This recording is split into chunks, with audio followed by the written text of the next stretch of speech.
जी तो नाजरीन welcome back. I hope Zuheb की तरह आपने भी चाय का मग्गा अपने हाथ में ले लिया होगा। ऐसे ही है। जानने के लिए कुछ चाहिए होता है। बिल्कुल ऐसा ही है। जुहेब, अब हम बात करें online unregistered online trading apps की। बिल्कुल पाकिस्तान बिल्कुल इस वक्त शदीद माली मुश्किलात से दो चार है। डॉलर की भी किल्लत है हमें। ऐसे में बहुत सी गैर कानूनी मोबाइल एप्लीकेशंस ऑनलाइन ट्रेडिंग के नाम पर कीमती सरमाया पाकिस्तान से बाहर मुंतकिल कर रहे हैं। इन गैर मुल्की मोबाइल एप्लीकेशंस ने ना तो हुकूमत पाकिस्तान से इजाज़त ली है और ना ही किसी किस्म का वो टैक्स देते हैं। बिल्कुल ऐसा ही है। इस पे हमें ज्वाइन किया है बात करने के लिए ज़कीउर रहमान, फाइनेंशियल एक्सपर्ट हैं। उनसे आके मिलके बात करते हैं, जरा तफसील लेते हैं क्या मामला है और है क्या इसकी ये बड़ा इंटरेस्टिंग टॉपिक है। और जैसे आपने कहा इस पे बहुत सारे पाकिस्तान के फाइनेंशियल सेक्टर्स में। अस्सलाम वालेकुम, कैसे हैं ज़कीउर रहमान साहब? थैंक यू सो मच, आपने हमें ज्वाइन किया। अच्छा, just to cut the story short, online unregistered trading apps होते क्या है? बेसिकली आप लोगों ने अगर कोई भी आजकल आप कोई भी सोशल मीडिया की कोई भी ऐप खोलते हैं तो आपने देखा होगा डिफरेंट किस्म के एड्स आ रहे होते हैं। कोई ऑक्टा एफएक्स के नाम से, कोई बाइनेंस के नाम से, कोई एक्सएम के लिहाज से। आजकल तो आपको पता है बच्चे के हाथ में मोबाइल है, ठीक है, तो वो अनरजिस्टर्ड अनऑथराइज तरीके से एक मार्केटिंग कर रहे हैं, ठीक है जी, जिसको हमें रोकना है और एक अवेयरनेस का एक पोर्टल एक क्रिएट करना है पूरे पाकिस्तान, पैन पाकिस्तान बेसिस पर कि यार इधर नहीं आप लोग जाएं, आप रिसर्च करें, पहले थोड़ी सी आपको नॉलेज होनी चाहिए। कुछ भी आप काम करने से पहले आपको थोड़ा सा रिसर्च वर्क आपका कंप्लीट होना चाहिए। तो लोग कर क्या रहे हैं, अब मैं आपको थोड़ा सा बताता हूँ। तकरीबन एक अंदाजे के मुताबिक 30 लाख लोग ये एप्स यूज कर रहे हैं जो कि अनरेगुलेटेड एनवायरनमेंट पर है। अच्छा, पाकिस्तान में इस वक्त दो ही एक्सचेंज है, आप लोगों को पता है। एक पाकिस्तान स्टॉक एक्सचेंज है एंड दूसरा एक फ्यूचर एक्सचेंज है जिसका नाम है पाकिस्तान मर्केंटाइल एक्सचेंज। इन दो इदारों के तहत ही आप ट्रेडिंग कर सकते हैं लीगल एंटिटी के अंदर, और इसका सुप्रा रेगुलेटर जो है वो SECP है, ठीक है। अब इनके अलावा जो ट्रेडिंग कर रहे हैं, जो एप्स आ रही हैं, वो तमाम अनऑथराइज हैं, जिसकी वजह से जैसे आपने इंट्रो में जिक्र करा है कि बहुत बड़ा सरमाया पाकिस्तान से बाहर मुंतकिल हो रहा है। गवर्नमेंट सेक्टर पे इस पे बात हो रही है और अब माशाल्लाह से अब गवर्नमेंट ने भी इस पे एक्शन करना शुरू करा है, जिसके तहत जो इनलीगल ब्रोकर्स थे वो और लोगों के पास पाकिस्तान मर्केंटाइल एक्सचेंज और उधर रजिस्टर्ड हो रहे हैं, अपने आप को रजिस्टर भी करवा रहे हैं। तो जो वर्ड है ना, शऊर एंड रिसर्च, जिसकी कमी है, तो वो अब स्टेप बाय स्टेप आप गैर महसूस तरीके से, यानी लोगों को नहीं पता होता, सिर्फ कमाने की गर्ज से, आपको नहीं पता कि आप जो पैरेलल इकोनॉमी चल रही है इसमें किस जगह कंट्रीब्यूट कर रहे हैं। मनी लॉन्ड्रिंग भी इसमें सारा है, टेरर फाइनेंसिंग भी इसमें आ जाती है, साइबर क्राइम। तो इसकी जरा हसासियत बताइए। अच्छा, इसमें होता है क्या, देखें, अब प्रॉफिट जब आता है तो आपको बड़ा अच्छा लगता है, प्रॉफिट आ रहा है। जहां एकदम आपको लॉस हुआ या कोई गैम्बलिंग वगैरह टाइप की हुई, तो आप किसके पास कंप्लेन करने जाएंगे? मेरा आपसे एक क्वेश्चन। बिल्कुल यही कि अकाउंटेबिलिटी किसके पास है? किसी के पास नहीं है। आप बंदा वो फिर डर के मारे जाता नहीं है। तो अच्छा, सेकंड फेज ये भी है कि FIA फिर आजकल जो हमारे बच्चे हैं एजुकेशन इंस्टीट्यूट में एजुकेशन ले रहे हैं, वो बड़ी तादाद में इस पे ट्रेड कर रहे हैं। होता है क्या है, अब वो सो रहे होते हैं, नेक्स्ट डे FIA वाला आता है आपके घर पे और आपको बच्चे को उठा के ले जाता है, तो आपको बड़ी तकलीफ होती है। तो मेरा जो वर्ड था कि शऊर एंड, हालांकि वो इन्वॉल्व भी नहीं है किसी लीगल एक्टिविटी में, उसको वो शऊर नहीं था, उसको एजुकेशन नहीं थी, अवेयरनेस नहीं थी, जिसकी वजह से उसने ट्रेड कर ली। और सुबह सुबह हमारे इदारे, जो जारी बात है, अनरेगुलेटेड एनवायरनमेंट में आप काम करेंगे तो वो एक्शन में आता है। अच्छा, एक चीज बताइए, अभी जो हुकूमत पाकिस्तान की तरफ से तरजीहात में फायरवॉल और ये इंटरनेट स्लो है, तो तौजीह यही पेश कर रहे हैं कि हम इसको फिल्टर करने की कोशिश कर रहे हैं, फायरवॉल बनाने की कोशिश कर रहे हैं। तो ये कितना जरूरी है वक्त की अहम, क्योंकि हमने अक्सर वीडियोस आपने भी देखी होंगी सरवत, कि लोग बाकायदा प्रमोट कर रहे हैं, यानी अपने पॉडकास्ट में या फिर अपने ऑनलाइन आ जाते हैं, वो फेसबुक पे इधर उधर अपने पेजेस पे कहते हैं कि बाइनेंस में इन्वेस्ट करें और ये करें, ऐसे करें। कोई रोकने वाला नहीं है। अनफॉर्चुनेटली ये गलत है। तो पहले मैं वही कहूँगा, जो भी इसको प्रमोट कर रहा है पहले वो देख लिया करे कि इसके बैक एंड पे है क्या चीज़, वो आया रेगुलेटेड है या नहीं है। अगर रेगुलेटेड है तो प्लीज प्रमोट करें। मैं तो यही चाहूंगा कि प्रमोट हो, पाकिस्तान की खिदमत हो, पाकिस्तान टैक्स मिलेगा, पाकिस्तान की इकोनॉमिक ऊपर जाएगी, इंस्टेड ऑफ कि आज जहां हम अनट्रेड कर रहे हैं, जो इलीगल प्लेटफॉर्म में हम ट्रेड कर रहे हैं, उससे सरमाया हमारा बाहर जा रहा है। तो ये एक बड़ा अच्छा, मैं ये समझता हूँ कि लोगों को एक शऊर देना चाहिए। आपने फर्स्ट स्टेप उठाया, थैंक यू सो मच। आप लोगों ने यहाँ पर बुलाया 365 के चैनल के थ्रू। मैं ये लोगों को बताने की भरपूर कोशिश कर रहा हूँ कि भाई आप इस तरह से ट्रेड नहीं करें। वरना आपके ऊपर कुछ ना कुछ।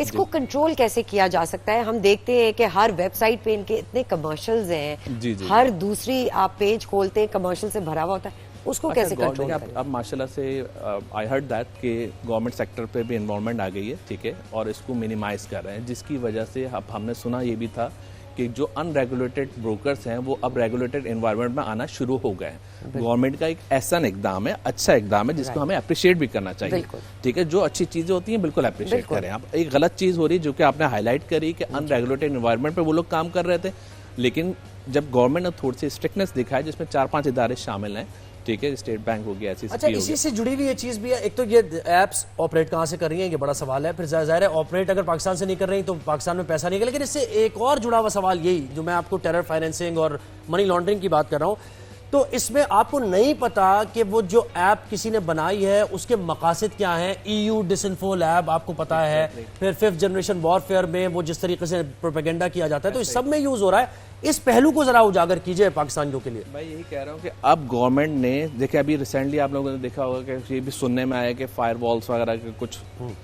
स्टार्ट कर दिए गवर्नमेंट सेक्टर से, तो इन्हीं चीज़ों को कंट्रोल करने के लिए गवर्नमेंट लेवल पे काम हो रहा है, जिसकी तहत 30 लाख लोग थे तकरीबन अंदाजे के मुताबिक जो काम कर रहे थे। अब वो आहिस्ता स्टेप बाय स्टेप एक रेगुलेटेड एनवायरनमेंट में आना शुरू हो गए। जैसे ही आप लोगों को बता रहे हैं, लोगों को पता नहीं था। आपने पहले नाम सुना होगा डबल शाह, वो पैसे लेके जी डबल करने के चक्कर में लोगों को झांसा देख के चले गए, वो यही चीजें होती थी। अब क्या हो गया, इस बला के थ्रू हो गया, डिजिटल आ गए।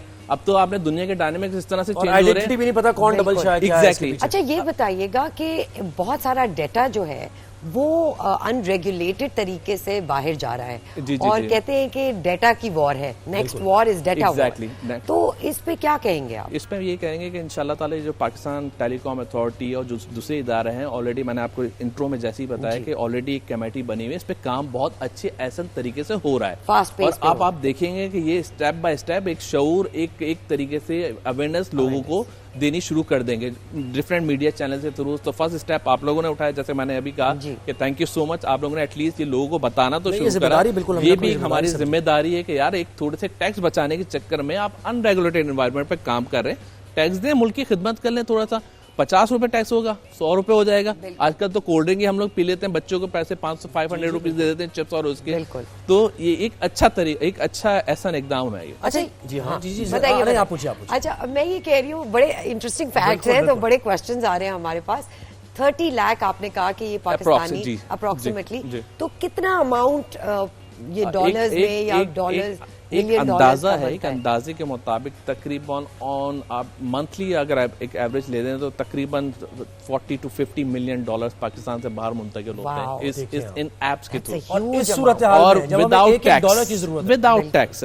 विदाउट टैक्स मैं ये कहना चाह रहा हूँ कि अगर थोड़ा सा और हम मेहनत कर लें, इंशाल्लाह हम कर रहे हैं, एक अच्छी कौम है इंशाल्लाह। स्टेप बाय स्टेप नेगेटिव बातें बहुत सब करते हैं जी, मैं नेगेटिव बातें नहीं करूंगा, बहुत अच्छी मैं कह रहा हूँ कि यार इन्होंने, गवर्नमेंट अगर एक अच्छा इकदाम कर रही है तो उसकी हमें तारीफ भी करनी चाहिए। उन्होंने स्टार्ट करना शुरू कर दिया, तो एक अच्छी चीज, अच्छी डेवलपमेंट जो रेगुलेटर है वो उन्होंने स्टार्ट कर दिया।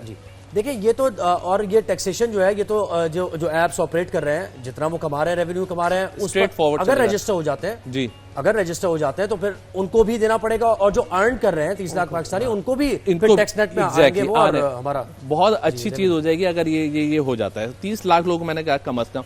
आज आपको एक अंदाजे के मुताबिक पाकिस्तान स्टॉक एक्सचेंज के टोटल जो रिटेल के इन्वेस्टर हैं वो 5 लाख हैं खाली। पाकिस्तान मर्केंटाइल एक्सचेंज के तकरीबन 50,000 है, तकरीबन 50,000 है। अब कंपेयर कर लें उस साइड पे तकरीबन 30 लाख लोग हैं, 30 लाख लोग हैं बिल्कुल। और टैक्स नेट तो वैसे ही हमारा इतना कम है कि जो टैक्स जो दे रहे हैं लोग, उस पर पूरा मुल्क चल रहा है और कोई रजिस्टर नहीं है इकोनॉमी को। अच्छा ये बताइए कि अब ये 30 लाख पाकिस्तानियों का मसला तो हो गया, अर्न तो कर रहे हैं ना, उनमें से बहुत से ऐसे लोग हैं जो कि अपने रोजगार के लिए, अपनी फैमिली को, अब जब इस पर पाबंदियां लगेंगी या फिर इसको प्रॉपर चैनलाइज किया जाएगा और इसको ज़ाहिर कानून के तहत लाया जाएगा, तो फिर वो तो मुतासिर होंगे, तो इसका एक प्लान भी ऑब्वियसली बनाना पड़ेगा फिर, कि उनकी अर्निंग किस तरह। इसमें मेरी सजेशन यही है कि गवर्नमेंट या जो दूसरे इदारे हैं वो एक टीम बना के इसको 5 ईयर से 10 ईयर्स का एक पूरा प्लान बनाएं, और उसके तहत उस एम्बेट्स अम्ब्रेला के एम्बेट में लेके आएँ जो रेगुलेटेड एनवायरनमेंट में काम यहाँ कर सके। देखिए आप क्यों नहीं चाहेंगे कि आराम से एक अच्छी नींद सो सके? आज डर किस बात का है कि आप प्रॉफिट कर लेते हो, या लॉस कर लेते हो, लेकिन आपको डर लगा रहता है कि कल को मेरे घर में कोई रेट ना हो जाए, कोई FIA या कोई दूसरे इदारे आके मुझसे पूछगछ शुरू ना कर दे कि ये फंड्स कहाँ से आए थे। लेकिन आप जब रेगुलेटेड एनवायरनमेंट में काम करते हो तो आप एटलीस्ट चैन की नींद सोते हैं। 15 या 20 रुपए या 500 रुपए टैक्स देने से आप जहां लाखों के आप डॉलर की इन्वेस्टमेंट कर रहे हैं तो नॉट अ बिग अमाउंट के, वो इतनी बड़ी अमाउंट नहीं है। मुल्क की खिदमत भी हो रही है, चैन की नींद भी सो रहे हैं आप। बस ये लोगों में एक शऊर की, जो मैंने स्टार्ट में कहा, एंड अवेयरनेस की जरूरत है। अच्छा ये बताएं कि कराची स्टॉक एक्सचेंज एक बहुत बड़ा इदारा है, क्यों वो ऐसी रजिस्टर्ड चीजें नहीं अच्छा ये थोड़ा सा यहाँ पे दो चीजें डिफरेंट है। देखें, पाकिस्तान स्टॉक एक्सचेंज जो है पाकिस्तान की कंपनी के जो शेयर्स की खरीदो फरोख्त है वो करता है।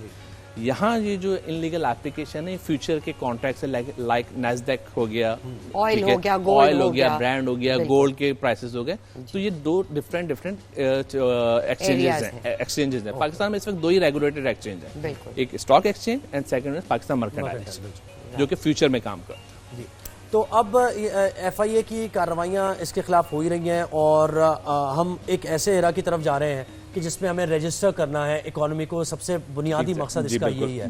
तो इकोनॉमी को रजिस्टर करने के लिए आपकी विल भी, क्योंकि इससे हटके भी अगर टॉपिक से हम बात करें सरवत, तो हम कंप्यूटराइज्ड रिसीट का हमारे यहाँ कोई कॉन्सेप्ट ही नहीं था। बिल्कुल नहीं। यानी आप छोटी मार्केट्स में जाएं तो वहां पर वो सिर्फ पेपर पे लिख के वो दे देते हैं, अब कितना प्रॉफिट मार्जिन है, क्या है। तो ओवरऑल ही सिस्टम देखें ना, आप दुनिया के डायनामिक्स में बताऊं किस तरह से चेंज हुआ है। अगर आपको याद होगा, आप जब छोटे थे तो आप बिलों की लाइन में लगते थे, बिल्कुल ठीक है, आप रोटी तक लेने जाते थे तो लाइन लगती थी। अब तो दुनिया के डायनामिक्स इस तरह से चेंज हुए हैं कि अब रोटी भी आपके घर पे आ जाती है डिजिटल के थ्रू। तो क्या हुआ, लोगों का अवेयरनेस आई कि नहीं यार, हम ऐप के थ्रू मंगा सकते हैं, रोटी भी घर पे आ सकती है। इवन दो कि अब तो बच्चों को भी पता है कि किस तरीके से ऐप के पास जाना होता है, वो हमसे ज्यादा स्मार्ट है और नेक्स्ट आने वाली जनरेशन और स्मार्ट होगी। तो आपकी बात बिल्कुल सही है। अब टोटली जो है गवर्नमेंट सेक्टर इस पे काम तवज्जो दे रही है कि दुनिया के साथ चला जाए और उसको डिजिटलाइज करा जाए। इवन तो अभी मैं कुछ दिनों पहले एक मेरे दोस्त ने गाड़ी रजिस्टर करवाई, तो ऑनलाइन रजिस्टर्ड हो गए, सारे पेमेंट सब चीजें हो गई। इवन दो कि उसकी रजिस्ट्रेशन की स्लिप भी ऑनलाइन आ गई उसके पास। तो बड़े अच्छे इकदाम हो रहे हैं गवर्नमेंट सेक्टर्स पे। हर चीज नेगेटिव पॉइंट ऑफ से ना देखें, लेकिन एक चीज ये नेगेटिव जा रही है जो कि अभी आपने जिक्र करा, जो कि आज का यहाँ पे टॉपिक भी है। बहुत अच्छा आपने टॉपिक है और मैं चाहूंगा कि आप इस पे और फॉलो करें और इस पे इस तरह करते हैं। बिल्कुल ज़कीर रहमान साहब, थैंक यू सो मच। आपको हमने बुलाया, आपने अपना कीमती वक्त निकाला। हम जी जाएंगे एक छोटी सी ब्रेक पे, लेकिन ब्रेक पे जाने से पहले मैसेज देते हुए चलें थोड़ा सा। बिल्कुल। वो ये है कि जब भी आप कोई खरीदारी करें तो आप कंप्यूटराइज्ड रिसीट मांगें, अगर नहीं दे रहा तो आप थोड़ा इंतजार करें और फोर्स करें बाकायदा उनको कि वो दें आपको। और दूसरी चीज ये है कि टैक्स रिटर्न फाइल करने में हिचकिचाहट का शिकार ना हो।